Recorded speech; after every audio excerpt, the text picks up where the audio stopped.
They gave me the contact at 0311 ship cycle, and I remember thinking it was a gift. I was 9 weeks into my first deployment aboard the advanced survey vessel Unbroken Sum, the junior analyst on the night shift scan team, and the deep interstitial sectors we were charting had yielded nothing for 11 consecutive cycles. No bodies worth logging, no anomalies worth flagging, nothing that would earn a line in the Calculum's grand archive. I had begun to believe, in the way young analysts do, when their ambitions outpace their patience, that significance was something that happened to other people in other sectors. Then the mass return on my console lit up in orange, which meant large, metallic, and not in the star charts, and I sat forward in my scan chair and thought, here it is. Here is the thing that will put my name in a report. I was right. I was also catastrophically wrong about what the thing was. The contact sat at bearing 739 Mark 12, approximately 340,000 kilometers from our survey track. Size estimate on first return, substantial. My instruments resolved it as roughly 1.4 kilometers in length along its primary axis, with a cross-section suggesting a boxy, layered construction, not the smooth ovoid of a natural object, not the clean geometry of a calculum-built structure, something built by someone else, something old. I ran the archives while I flagged the contact for Scan Commander Orith 9. The Calculum's archive at that time contained records on 847 known spacefaring species and 2,204 historical or extinct ones. I queried the hull geometry against all of them. The system returned 17 partial matches and 0 confident identifications. I ran it again with relaxed parameters. Same result. I widened the search to include degraded or incomplete records. Still nothing definitive. No emissions, no drive signature, no transponder, ping, no thermal variance beyond what background radiation would account for in a metallic body of that mass. No response to our survey beacon, which we broadcast on 37 standard frequencies as a matter of protocol. The object sat in the dark and did nothing. And I sat at my console doing everything I knew how to do, and none of it produced an answer. Orith 9 reviewed my log and made the judgment call that the object was, in all likelihood, a derelict, a constructed vessel of unknown origin, abandoned or destroyed, drifting without power or crew for an indeterminate period. The appropriate protocol for such a contact was to approach, conduct a close-range structural analysis, and file a full record. The Calculum has a category for derelicts. It has subcategories, sub-subcategories, and a 9-point classification rubric that can distinguish an abandoned mining platform from a warship hulk, from a generation ship carcass, with a margin of error below 4%. I was given the approach vector calculation as my assignment. A small thing. The kind of task given to junior analysts to keep them occupied while senior staff handle the interesting work. But I did it carefully, because I was trying to impress. And because I had a feeling about the object that I could not have articulated, in terms the Calculum would recognize as valid data. It did not feel dead. I did not write that in the log. That is not the kind of observation you log when you are 9 weeks into your deployment and you want to be taken seriously. I wrote, mass contact confirmed, no active emissions detected, approach vector calculated at 1/4 survey speed for passive scan continuity. Professional, measured. Exactly the kind of notation Orith 9 liked. We began the approach. The Calculum does not move through the universe carelessly. We do not proceed on hope or instinct. We proceed on data, and when data is incomplete, we fill the gaps through rigorous extrapolation. And when extrapolation is insufficient, we acknowledge the boundary of current knowledge and collect more data. This is not arrogance. This is precision. Every species that has ever looked at the Calculum and mistaken our confidence for arrogance has failed to understand that confidence built on data is not a personality trait. It is a description of the universe. We had 17 vessels in the advanced survey formation, the Unbroken Sum as flagship, 4 secondary survey ships, 8 escort craft, and 4 tender vessels carrying additional analysis equipment and crew. Scan Commander Orith 9 had 32 years of field classification experience. His record showed 0 misidentifications on contacts of this size category, 0. In 32 years of deep field work across 6 survey sectors, we approached the derelict at 1/4 speed. At 240,000 kilometers, I ran another archive query. Still no confident match. At 180,000 kilometers, I noticed that the object's passive infrared return had changed slightly. A fractional uptick in the thermal variance, still within what could be explained by our own survey vessel's drive emissions reflecting off its hull. I noted it.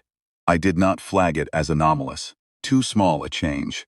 At 120,000 kilometers, the return clarified further. The object was 1,412 meters in length along its primary axis, 280 meters at its widest beam. Hull construction appeared to be layered alloy plating over an internal superstructure. I could see the seams between hull sections on high-resolution scan, the overlap joints, the panel edges. It had been built in sections and assembled. The plating showed significant weathering. Scorch patterns on several hull faces, discoloration consistent with prolonged exposure to hard radiation, appeared to be impact damage on the forward aspect. Hull damage.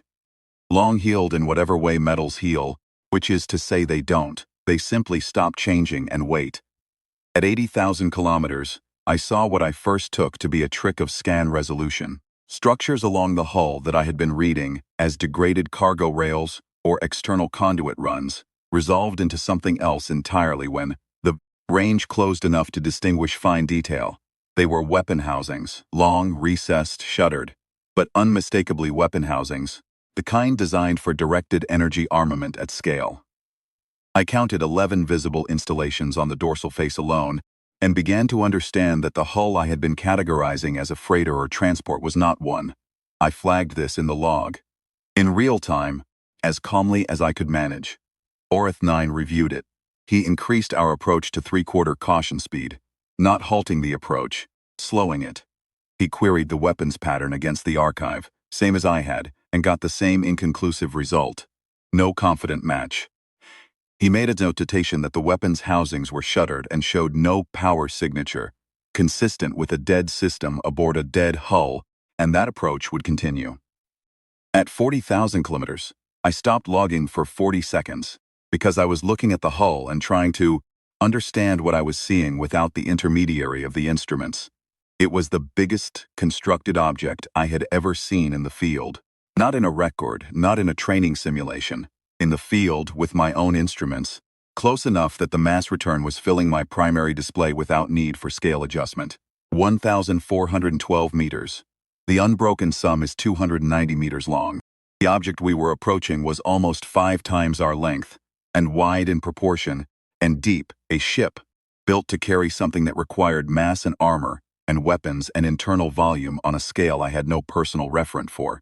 The weapon housings were still closed. The hull was still dark. The thermal variance was still minimal. There was no sign of active power anywhere in the structure. At 12,000 kilometers, Orath 9 announced that we would conduct close-range passive analysis for 2 hours and then dispatch a survey shuttle for hull contact material sampling. At 6,000 kilometers, the object rotated. Not quickly, not as a sudden event. It was a slow, deliberate rotation. The kind that requires substantial thruster control to execute with precision. The kind that tells you immediately that the system executing it is in full control of the motion. The mass swung on its lateral axis, bringing its bow section to bear on our formation. And as it did, I became aware that I had stopped breathing at some point in the last 3 seconds and had not noticed. The bow aspect was different from the stern and flanks, more angular. The hull plating on the forward face was heavier, thicker in its return signature, suggesting additional armoring. There were more weapon housings on the forward face. 11 on the dorsal flank I had counted. On the bow face angled at our formation, I counted 19 more, 19. Plus whatever was on the ventral face that I couldn't see, plus whatever was inside the hull, plus whatever I didn't yet know to count. The rotation completed. Then the lights came on. I do not have better language for it than that. The weapon housings opened. Not dramatically, but with the unhurried precision of a system that had been waiting a very long time for the right moment and had decided this was it. And behind the open housings and along the hull at every port and window array and engine node, illumination appeared, warm, orange-edged, functional. The ship went from dark to lit in approximately 8 seconds, and when it was done, it was no longer something that could be described as a derelict. It was a warship, It had always been a warship. We had approached to 6 in kilometers from a warship, and it had waited until we were that close, and then it had decided to stop pretending to be something else. Every targeting instrument on the unbroken sum lit simultaneously, not ours, theirs. I watched it happen on my console. 17 weapons lock signals, one for each vessel in our formation, materializing in the space of 4 seconds with a methodical sequence that made clear the targeting was not a panicked response but a deliberate one. They locked our flagship first. Then the 4 secondary survey ships. Then the 8 escorts. Then the 4 tenders, which were not armed and had no defensive capability, and which were locked anyway. Last, what I can only describe as thoroughness. Orith 9 ordered all stop. In 32 years, 0 misidentifications. And now this. I want to be precise about what happened next. Because I have told this story many times, and there is a version of it, in some Calculum records, characterizes what followed as a standoff. That is not accurate. A standoff requires 2 parties who are uncertain about each other's capabilities. We were not uncertain about our capabilities. We knew them. We were deeply uncertain about theirs. The warship did not fire. It transmitted a single-channel broadcast directed at our formation on a frequency I recognized after a moment as within the range of several archive entries associated with a spacefaring species, catalogued as species 7743 in the Calculum's records. The entry was sparse. It had been assembled from traced data, long-range spectroscopic analysis of their home system, intercepted electromagnetic broadcasts from several decades prior, and 2 previous close-range contacts, both of which had been brief and inconclusive. The species called themselves something that translated, approximately, as human. They had been rated, at the time of the archive entry, as a pre-interstellar society with signs of accelerating technological development. That entry was 340 years old. The transmission was short. Our translation system struggled with it. The language had shifted substantially from the archived recordings, but the broad content was recoverable. It was something in the register of an identification, a ship name, a registry number, a date of commission. Then something about crew and status. Then something that the translation system flagged as idiomatic and declined to render directly, offering instead a paraphrase. That the vessel had been waiting for some time, and that it had noted our approach, and that it wished to be understood as present and functional. Present and functional. I pulled the archive entry for species 7 and 43 while Orith 9 composed a response. The entry was, as I said, sparse, and I was aware that I was reading a description of something from 340 years ago, which meant I was reading about something that no longer existed, or rather, that had become something substantially different from what the archive was. The entry's technology assessment section rated their propulsion, weapons, and construction capabilities at levels that placed them solidly below the Calculum's median in all 3 categories. I looked at my weapons lock indicators.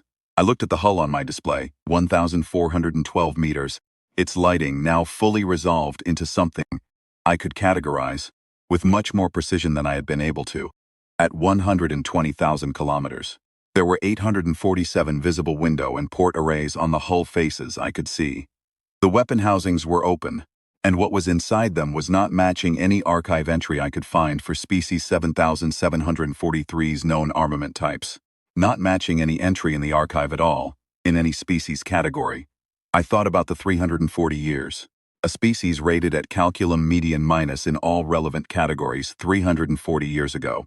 What does a species look like after 340 years of unobserved development? The archive has records on development curves for 847 species. The variance is substantial. Some plateau, some decline, some develop in ways that cannot be extrapolated from prior data. I did not write any of this in the log. I flagged the weapons lock data and the transmission and closed my eyes for 3 seconds and then opened them and went back to work. For 4 hours we held position at 6,000 kilometers. The 9 exchanged 9 transmissions with the warship during those 4 hours. A laborious process given the translation difficulties, each exchange requiring significant time for our systems to parse the response and compose a coherent reply.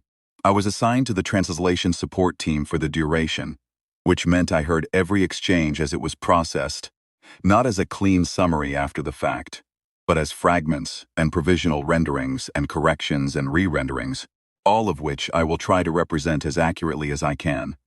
The warship gave its name as the Pale Covenant.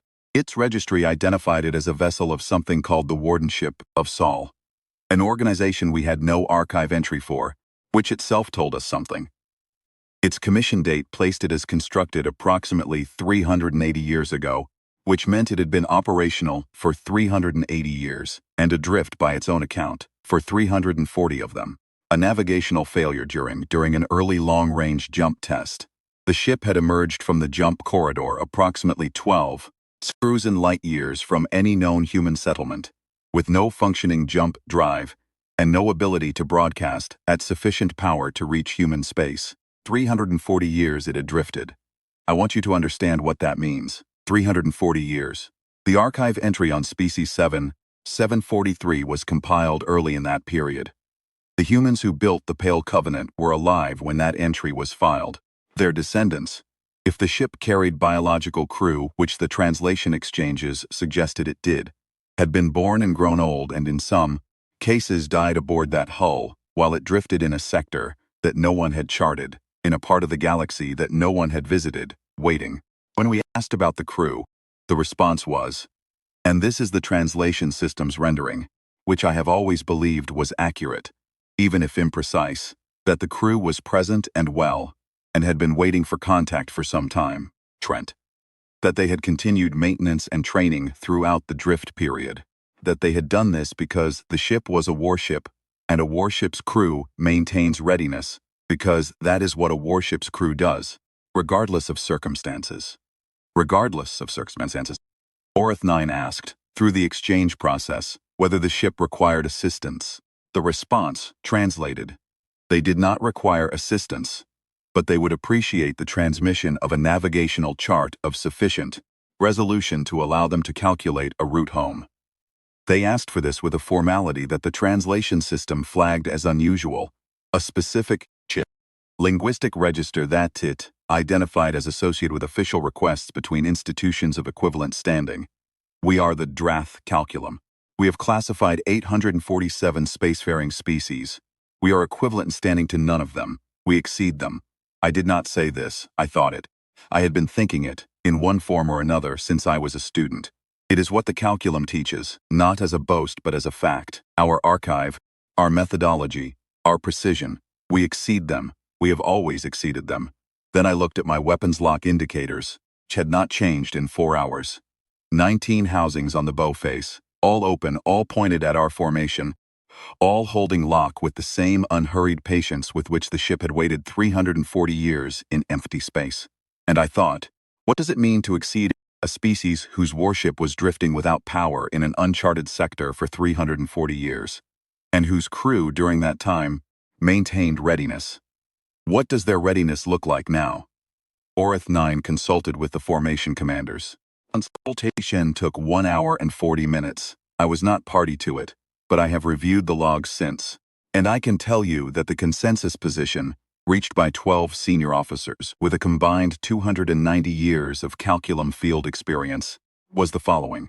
The contact was anomalous. The vessel was clearly functional and clearly capable.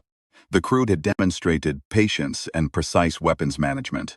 The appropriate response was to provide the requested navigational data and to open a formal first contact protocol exchange, filing a priority report to the nearest Calculum command node for follow-up. This was the correct decision. It was also, in a way I could not have articulated at the time, but have spent considerable effort articulating since, the decision of people who were still operating under the assumption that they were the ones setting the terms of the interaction. We transmitted the navigational chart. The Pale Covenant acknowledged receipt. There was a pause in the exchange, longer than the previous ones. Long enough that I began to think something had gone wrong with the channel, and then the translation system delivered a final message. A short one. The system flagged it as being in a very specific register, formal, but with something in its structure that the system annotated as, closing statement, senior authority to senior authority, declaratory. The translation ran, This vessel will resume its return transit. Its passage through this space is noted. The wardenship of Sol extends acknowledgement to the Drath Calculum. Contact records are retained. Then, we have been away a long time. We are going home now then. Nothing. The channel went quiet. I was at my console when the jump happened, so I saw it on instruments first before I saw it on the external display. The Pale Covenant's signature built over approximately 40 seconds. This is not how Calculum jump drives build. Ours require a minimum of 11 minutes for a safe emergence from standby to jump ready. 40 seconds. The weapons locks dropped at the 30-second mark. Not as an act of de-escalation, I realized later, but because the targeting systems were being reallocated to jump computation. They did not disengage the locks out of reassurance. They had simply stopped needing them. At the 40-second mark, the ship jumped. Not in the direction I would have predicted. The navigational chart we gave them covered the sector and the approaches to human space from this region. And based on the chart, there was a longer route and a shorter route. And I had assumed, with the logic of someone who has been in interstitial deep space for 340 years and wants very much to get home, they would take the shorter one. They did not. The jump vector resolved on my instruments a bearing that the chart indicated was neither shorter nor longer. It was a precise transit path that bypassed the 3 Calculum survey outposts. In this sector entirely. They knew the outposts were there. The navigational data we had transmitted included them. They had chosen not to pass near them. I held that thought for a long time after the jump signature faded and the deep space quiet came back. We filed the report to command. Of course we did. That is what the Calculum does. We file reports. The report contained everything. Contact timeline, the exchange transcripts, the weapons lock data, the drive signature readings from the jump, the hull analysis at every range we had recorded it, the translation logs with all the system's annotations and flagged uncertainties.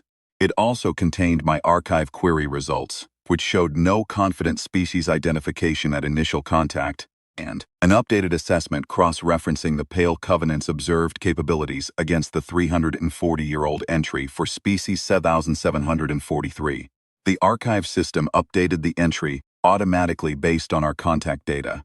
The new technology assessment, based on what we had directly observed, placed their propulsion, weapons, and construction capabilities at levels that I am not authorized to state precisely, but which I will say exceeded the Calculum's median in all 3 categories. Not equal to, exceeded. In the drive signature alone, 40 seconds from standby to jump ready versus our 11 minutes. In the weapons array, 19 forward installations whose energy readings at closest his approach had overloaded 3 of my secondary scan instruments, requiring recalibration. In the hull construction, 1,412 meters of layered alloy that had survived 340 years of deep space drift and was, as far as I could determine, structurally intact throughout. That was 1 warship. 1 ship that had been lost in space for 3 centuries and come back still ready to fight. I thought about what the wardenship of Sol, an organization with no archive entry, which meant it had been built after the last time the Calculum looked closely at human space, might deploy when it was not sending ships on navigational test runs. I thought about the note in the transmission register that the ship's crew had maintained training throughout the drift period. I thought about the 17 weapons locks I placed with such precision in such order, flagship first, tenders last, that the sequencing itself was a message, or would have been, if the Pale Covenant had any reason to believe the Calculum would understand it. Maybe they had just locked us in the order that made tactical sense. Maybe that was worse. There is a record in the Calculum's archive, a very specific kind of record that is filed relatively rarely, because the Calculum's methodology is designed to avoid it, called an unresolved classification. It means that a contact has been filed, all available data has been submitted, and the archive system has been unable to produce a confident classification for the object or entity in question. It is not a failure exactly. It is an acknowledgement that the data is insufficient, which is different from a failure only in the sense that it invites additional data collection rather than closing the case. As of the date I am recording this account, 17 years after the contact, which means the Calculum has had 17 years to collect additional data on the wardenship of Sol and its vessels. The archive entry for the Pale Covenant remains an unresolved classification. There have been 6 additional wardenship contacts in that period. Different ships, different sectors, all outside what the archive now identifies as human space's approximate boundaries. Each of those contacts is also an unresolved classification. The archive has a category for this: entities that have been directly observed but cannot be classified with confidence. It is a small category. It was smaller before. I am no longer a junior analyst. I have my own scan team now, my own survey track, my own junior analysts who sit at consoles and think that significance is something that happens to other people. I tell them what I can, which is the following. The archive does not contain everything. This is not a scandal. It is a description of the universe. The appropriate response is not distress. It is to update the archive and proceed with better data. But I also tell them this. When you are approaching a contact that is not in the archive, and the contact is dark, and the contact is not responding to your beacons, and you are thinking about how easy it will be to classify this as a dead hulk and move on to the shuttle dispatch phase, stop. Look at the contact. Look at the hull geometry. Look at the weapon housings you have perhaps noticed and categorized as degraded cargo rail, because your instruments are reading the signatures, and your mind is filling in an explanation seam that fits the category you have already chosen. Ask whether the thing you are approaching has chosen to be what it appears to be. I saw the Pale Covenant rotate from the dead hulk profile it had held for 11 days of our approach to its true orientation in approximately 10 seconds.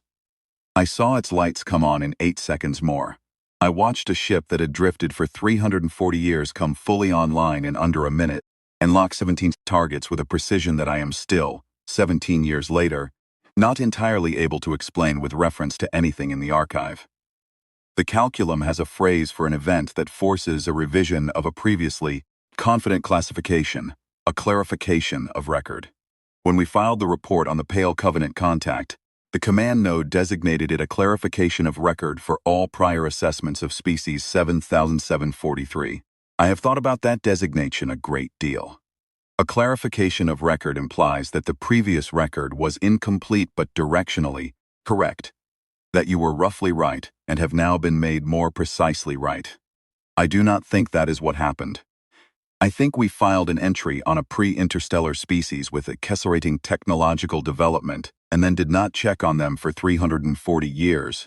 During those 340 years, they developed, and what they became is not a more precise version of what they were. It is something that does not fit the entry at all. The Pale Covenant was 1,412 meters long. The archive entry said their largest known constructed objects were in the range of 300 meters. This has been accelerating. We had not checked. The ship that drifted alone in an empty sector for 3 centuries. Maintained by a crew that trained, because that is what a warship's crew does. Locked 17 of our vessels in 4 seconds. We gave them a navigational chart. They went home. And somewhere in human space, in the wardenship of Sol, an organization we have no good archive entry for, other ships exist. Ships that were not lost. Ships whose crews have had 380 years to develop whatever a warship's crew develops, when they are not drifting alone in the dark, waiting for a contact that finally came. The Calculum will send a formal contact mission, in time. This is the appropriate next step. We will go with better instruments and better translation systems, and a more complete understanding of what we are approaching. We will file a better record. I will be on that mission if I am asked. I want to see. I am also, for the first time in my career, uncertain about what we will find when we do. That uncertainty is not in any file I have submitted. It is here now, because I believe the Calculum's methodology functions best when the analysts operating within it are honest about the gaps in their confidence, even when those gaps are inconvenient. The gap in my confidence is specific. I know what one wardenship warship looked like. Having drifted without maintenance support for 340 years in an uncharted sector, running on whatever a crew of that kind carries into the dark with them. I do not know what a wardenship warship looks like when it has been home.